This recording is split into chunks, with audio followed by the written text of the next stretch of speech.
WhatsApp Inspirasi Sabda Gereja Kristus Raja Paroki Bajiro. Terpujilah Engkau, Bapa Tuhan langit dan bumi, sebab misteri kerajaan Kau nyatakan kepada kaum sederhana. Saudara kasih Tuhan, kita bertemu lagi hari ini Jumat 28 Januari 2022 dalam Inspirasi Sabda Gereja Kristus Raja Bajiro Yogyakarta. Berkah dalam.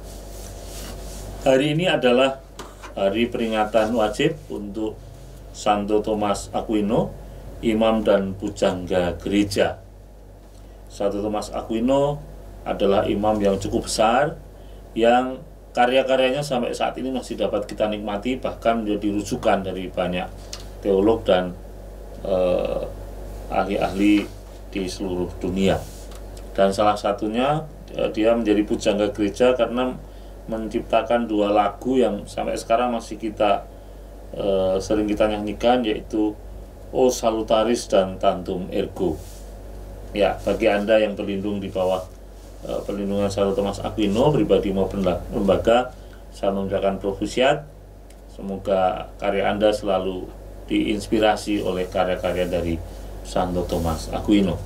Dan hari ini kita diajak merenungkan sabda Tuhan dari Injil Markus bab 4 ayat 26 sampai dengan 34.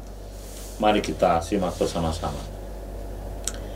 Pada suatu ketika Yesus berkata, "Beginilah halnya kerajaan Allah. Kerajaan Allah itu seumpama orang yang menaburkan benih di tanah.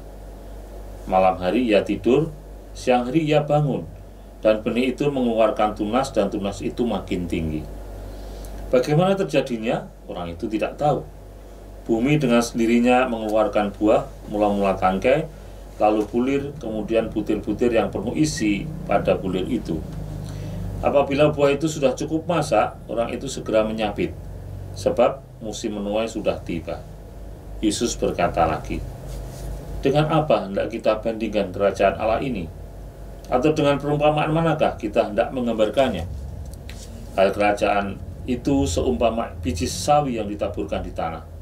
Memang biji itu yang paling kecil daripada segala jenis benih yang ada di bumi. Tetapi apabila ditaburkan, ia tumbuh dan menjadi lebih besar daripada segala sayuran yang lain, dan mengeluarkan cabang-cabang yang besar, sehingga burung-burung di udara dapat bersarang dalam rimbunnya." Dalam banyak perumpamaan semacam itu, Yesus memberitakan sabda kepada mereka sesuai dengan pengertian mereka, dan tanpa perumpamaan ia tidak berkata-kata kepada mereka. Tetapi kepada murid-muridnya ia menguraikan segala sesuatu secara tersendiri.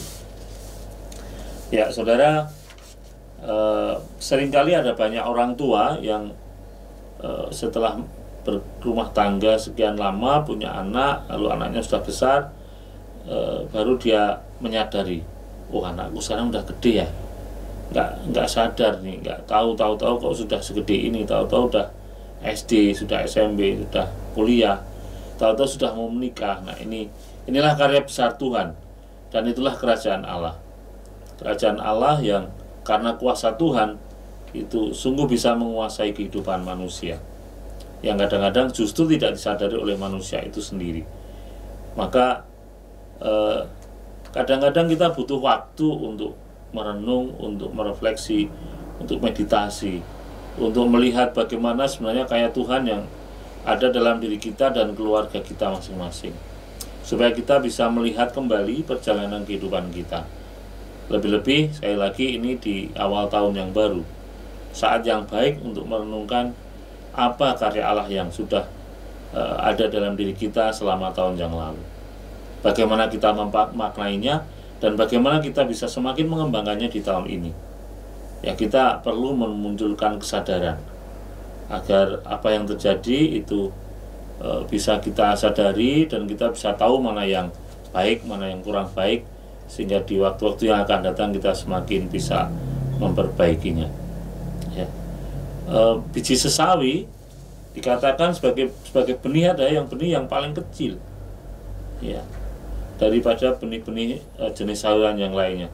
Tetapi ketika dia tumbuh, dia bisa menjadi semakin besar, dan bahkan yang paling besar di antara sayuran yang lain. Kalau dia bercabang, lalu bahkan burung-burung pun bisa hinggap di dalam cabang-cabangnya itu.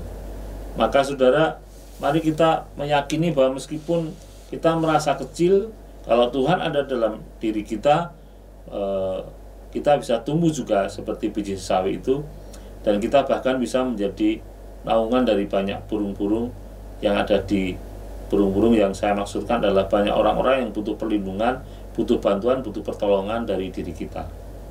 Maka mari kita yakin, bukan tidak harus menjadi sesuatu yang besar. Kita bisa melakukan hal-hal yang kecil, karena hal yang besar tanpa hal yang kecil itu sepertinya tidak akan menjadi apa-apa. Ibarat sebuah sepeda motor, kalau ada satu saja bautnya yang terlepas, maka dia tidak lengkap lagi dan ada kemungkinan jalannya juga menjadi tidak sempurna. Maka saudara, jangan merasa kecil ketika Anda hanya bisa melakukan hal yang kecil, karena kecil apapun yang Anda lakukan itu sangat menentukan.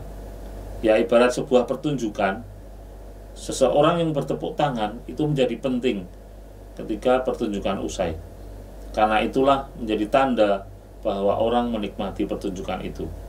Jangan pula rendah diri hanya menjadi penonton, karena penonton juga penting untuk memberi warna pada sebuah pertunjukan, untuk memberi makna yang lebih dalam pada sebuah pertunjukan, bahwa pertunjukan itu dinikmati. Maka kita mulai saja dari hal yang kecil dan sederhana di sekitar kita di tahun ini, agar kita nanti akan bertumbuh dan menjadi besar, mungkin tanpa kita sadari. Karena apa? Karena ada campur tangan Tuhan. Berkah dalam